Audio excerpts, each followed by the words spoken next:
আজ আমি বানিয়েছিলাম রসুন পালং। প্রথমে শাকগুলোকে পরিষ্কার করে নেওয়ার পর একটু লবণ দিয়ে এটাকে ভালো করে সিদ্ধ করে নিয়েছিলাম। এটা সিদ্ধ হয়ে গেছে। পালং শাকগুলোকে ঠান্ডা করার ফাঁকে একটু রসুন ছিলে নিলাম। গরম জলগুলো ফেলে দেওয়ার পর ফ্রিজে রাখা ঠান্ডা জল একটু দিয়ে দেবো, যাতে পালং শাকের কালারটা ঠিক থাকে। এবার এটাকে আমি স্মুথ একটা পেস্ট করে নেব। স্মুথ একটা পেস্ট হয়ে গেছে এবং কালারটাও ঠিক আছে।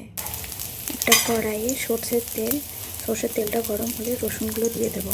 রসুনগুলো এবার লাল হয়ে এসছে, এবার পালং শাকটা দিয়ে দিলাম। পালং শাকগুলো একটু নেড়ে নেওয়ার পর একটু লবণ, একটু চিনি দিয়ে দেবো।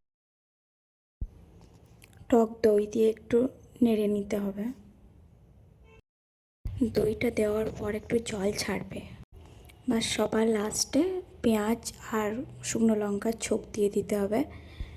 আমার রান্নাটা এবার হয়ে এসছে। আপনারা একটা বাড়িতে ট্রাই করতে পারেন।